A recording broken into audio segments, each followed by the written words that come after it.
ಸ್ವಂತ ಅಪ್ಪ ತನ್ನ ಮಗಳಿಗೆ ಹೇಳಿದ್ದು, ನಿನ್ನ ಪತಿ ಯೋಗ್ಯ ಅಲ್ಲ, ನನ್ನ ಸರಿಸಮವಾಗಿ ನಿಲ್ಲಲು ಯೋಗ್ಯತೆ ಇಲ್ಲ. ದೇವತೆಗಳ ಮುಂದೆ ಶಿವನಿಂದನೆ ಮಾಡಿದಾಗ ಸತೀದೇವಿ ಏನು ಮಾಡಿದ್ಲು ಗೊತ್ತಾ? ಅವಳು ಅಗ್ನಿಯಲ್ಲಿ ಪ್ರವೇಶ ಮಾಡಿದ್ಲು. ಸತಿಯ ದೇಹ ಅಗ್ನಿಯಲ್ಲಿ ಬಿದ್ದಾಗ ಶಿವ ಮೌನವಾಗಿರಲಿಲ್ಲ. ಬೆಂಕಿಯಲ್ಲಿ ಬಿದ್ದಿದ್ದ ತನ್ನ ಸತಿಯ ದೇಹ ಕಂಡ ಶಿವನ ಕೋಪ ಜ್ವಾಲಾಗ್ನಿಯಂತೆ ಒತ್ತಿ ಉರಿಯಿತು. ಕೋಪದಿಂದ ರುದ್ರ ತಾಂಡವ ಆರಂಭಿಸಿದನು. ಇದು ಕೇವಲ ಯಜ್ಞದ ಕಥೆಯಲ್ಲ, ಇದು ಅಹಂಕಾರ ನಾಶದ ಇತಿಹಾಸ.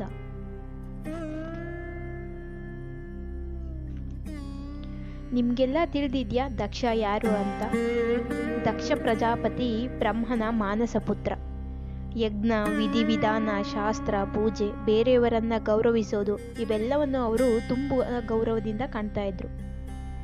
ಆದರೆ ಅವರ ಹೃದಯದಲ್ಲಿ ಒಂದು ದೋಷ ಇತ್ತು, ಅದೇ ಅಹಂಕಾರ. ಶಿವ ಭಸ್ಮ ಧರಿಸ್ತಾನೆ, ಕೊರಳಲ್ಲಿ ಹಾವನ್ನ ಸುತ್ತಿಕೊಂಡಿರ್ತಾನೆ, ಸ್ಮಶಾನದಲ್ಲಿ ವಾಸಿಸ್ತಾನೆ, ಕೇವಲ ಚರ್ಮವನ್ನ ಮಾತ್ರ ಧರಿಸ್ತಾನೆ, ದಿಗಂಬರನಾಗಿ ಸುತ್ತುತ್ತಾ ಇರ್ತಾನೆ ಅಂತ ದಕ್ಷನಿಗೆ ಶಿವ ಹಿಡಿಸ್ಲಿಲ್ಲ. ಯಾರೇ ಆದರೂ ಅಷ್ಟೇ ಅಲ್ವಾ? ದಕ್ಷನನ್ನ ಒಬ್ಬ ತಂದೆಯ ರೂಪದಲ್ಲಿ ಕಲ್ಪಿಸಿಕೊಂಡಾಗ ಒಂದು ರಾಜ್ಯಕ್ಕೆ ರಾಜನಾದವನ ರಾಜಕುವರಿಗೆ ಕೇವಲ ಬದುಕಲು ಸ್ಥಳವೂ ಇಲ್ಲದೆ ಸ್ಮಶಾನದಲ್ಲಿ ವಾಸಿಸುವವನಿಗೆ ಹೇಗೆ ತಾನೇ ತನ್ನ ಮಗಳನ್ನು ಕೊಡೋದಕ್ಕೆ ಒಪ್ಕೊಂತಾನೆ? ಆದರೆ ಸತಿ ಮಾಡಿದ್ದು ಶಿವನನ್ನ ಪೂಜಿಸಿ ಪ್ರೇಮದಿಂದ ಕಟ್ಟಿ ಹಾಕಿ ತನ್ನ ತಂದೆ ದಕ್ಷ ಪ್ರಜಾಪತಿಯನ್ನ ಧಿಕ್ಕರಿಸಿ ಶಿವನನ್ನ ಮದುವೆ ಆಗ್ತಾಳೆ. ದಕ್ಷನಿಗೆ ಮೊದಲೇ ಶಿವನ ಮೇಲೆ ಕೋಪವಿತ್ತು, ಈ ದಿಗಂಬರ ನನ್ನ ಮಗಳಿಗೆ ಯೋಗ್ಯವರನಲ್ಲ ಎಂದು. ಆದರೆ ಸತಿಯ ಧಿಕ್ಕರಣೆಯ ವಿವಾಹ ದಕ್ಷನಿಗೆ ಇನ್ನಷ್ಟು ಕೋಪ ತರಿಸಿತ್ತು.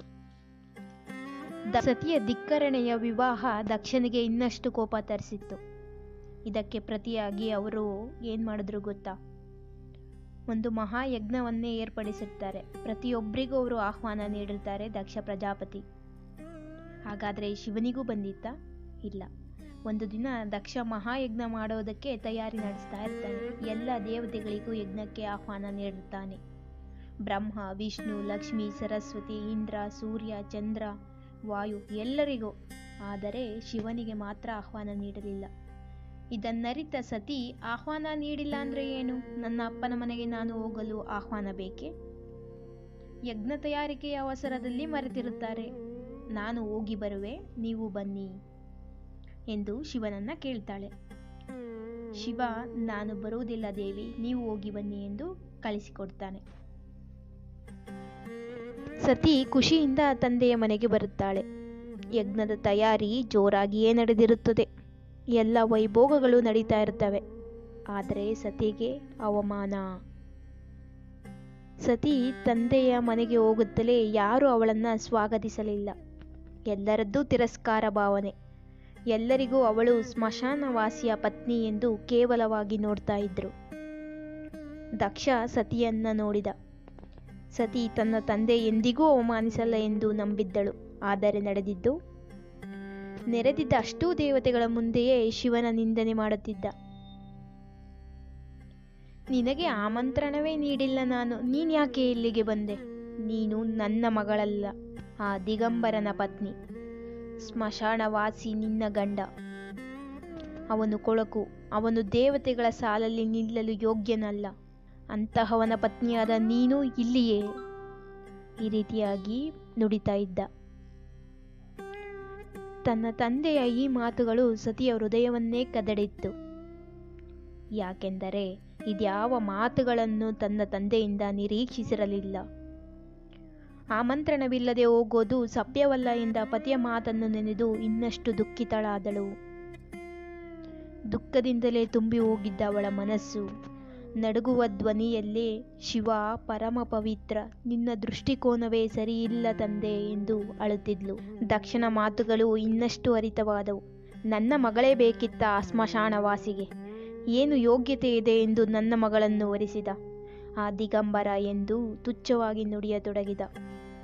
ಇದನ್ನ ಕೇಳಿದ ಸತಿ, ಈ ದೇಹ ನೀನು ಕೊಟ್ಟ ಜೀವ, ನೀನು ಕೊಟ್ಟದ್ದನ್ನು ನಿನ್ನ ಮುಂದೆಯೇ ಬಿಡುತ್ತೇನೆ. ಕೇವಲ ನಿನ್ನ ಮಗಳೆನ್ನುವ ಕಾರಣಕ್ಕೆ ನನ್ನ ಪತಿಯ ನಿಂದನೆ ನಾನು ಸಹಿಸಲಾರೆ. ನೀನು ಕೊಟ್ಟ ದೇಹ ನಿನಗೇ ಸೇರಲಿ ಎಂದು ಅವಳ ಯೋಗ ಶಕ್ತಿಯಿಂದ ಯಜ್ಞಕುಂಡದಲ್ಲಿ ಬೆಂಕಿ ಸೃಷ್ಟಿಸಿದ್ಲು. ನಂತರ ಅವಳು ತನ್ನ ಪತಿಯನ್ನೇ ಧ್ಯಾನಿಸುತ್ತಾ ಓಂ ನಮಃ ಶಿವಾಯ ಎಂದು ಅಗ್ನಿಕುಂಡ ಪ್ರವೇಶ ಮಾಡಿದ್ಲು. ಇದನ್ನು ನೋಡಿದ ದೇವತೆಗಳೆಲ್ಲ ಗಾಬರಿಗೊಂಡರು.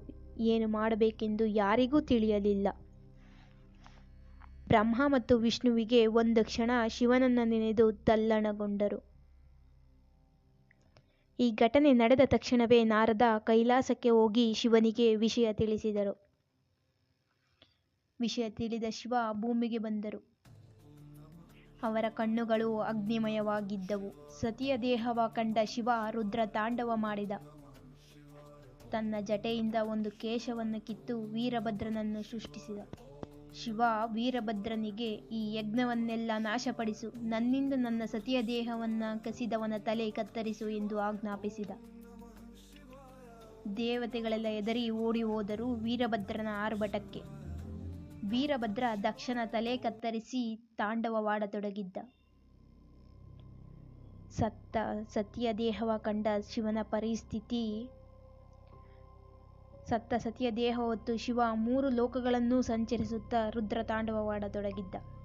ಸತಿಯ ಮರಣ ಶಿವನಿಂದ ಸಹಿಸಲು ಸಾಧ್ಯವಾಯಿತು. ಸತಿಯ ದೇಹವನ್ನು ಹೆಗಲ ಮೇಲೆ ಹೊತ್ತುಕೊಂಡು ಶಿವ ಲೋಕವನ್ನು ವಿನಾಶಕ್ಕೆ ತರಲಾರಂಭಿಸಿದ. ಆಗ ವಿಷ್ಣು ಸೃಷ್ಟಿಯ ಉಳಿವಿಗಾಗಿ ತನ್ನ ಸುದರ್ಶನ ಚಕ್ರದಿಂದ ಸತಿಯ ದೇಹವನ್ನು ತುಂಡರಿಸಿದ. ಸತಿಯ ದೇಹದ ತುಂಡುಗಳು ಬಿದ್ದ ಜಾಗವೆಲ್ಲ ಶಕ್ತಿಪೀಠಗಳಾಗಿ ಮಾರ್ಪಟ್ಟವು. ದೇವತೆಗಳೆಲ್ಲ ಶಿವನನ್ನ ಬೇಡಿಕೊಂಡರು, ಶಾಂತನಾಗು ಶಿವ, ಶಾಂತನಾಗು ಎಂದು. ನಂತರ ಶಿವನ ಕೋಪ ಕಡಿಮೆಯಾಯಿತು. ತಲೆ ಕತ್ತರಿಸಿದ್ದ ದಕ್ಷನ ದೇಹಕ್ಕೆ ಮೇಕೆಯ ತಲೆ ಇಟ್ಟು ಪುನರ್ಜನ್ಮವನ್ನು ಕೊಟ್ಟ. ಸತಿ ದೇಹವನ್ನು ಬಿಟ್ಟು ಮತ್ತೆ ಪಾರ್ವತಿಯಾಗಿ ಪುನರ್ಜನ್ಮ ಪಡೆದಿದ್ದಳು. ಶಿವನ ಕತೆ ಹೇಳೋದು ನಮ್ಗೇನಪ್ಪ ಅಂದರೆ, ಅಹಂಕಾರದಿಂದ ಮಾಡಿದ ಯಾವುದೇ ಪೂಜೆ ಆದರೂ ವ್ಯರ್ಥ. ಇನ್ನೊಬ್ಬರ ಮೇಲಿದ್ದ ಹಗೆತನವನ್ನು ಸಾಧಿಸೋದಕ್ಕೆ ಅಂತ ಮಾಡಿದ ಪೂಜೆ ಯಾವತ್ತಿದ್ರೂ ವ್ಯರ್ಥ. ಭಕ್ತಿ ಇದ್ದರೆ ಸಣ್ಣ ದೀಪವೇ ಸಾಕು. ಶಿವನ ಕೋಪ ಭಯಂಕರವಾಗಿರ್ಬೋದು, ಆದರೆ ಅವನ ಹೃದಯದಲ್ಲಿ ಸ್ಥಾನ ಪಡೆದರೆ ಮಾತ್ರ ಅವನು ಕರುಣಾಮಯ. ಶಿವ ಎಲ್ಲರಿಗೂ ಒಳ್ಳೇದು ಮಾಡಲಿ.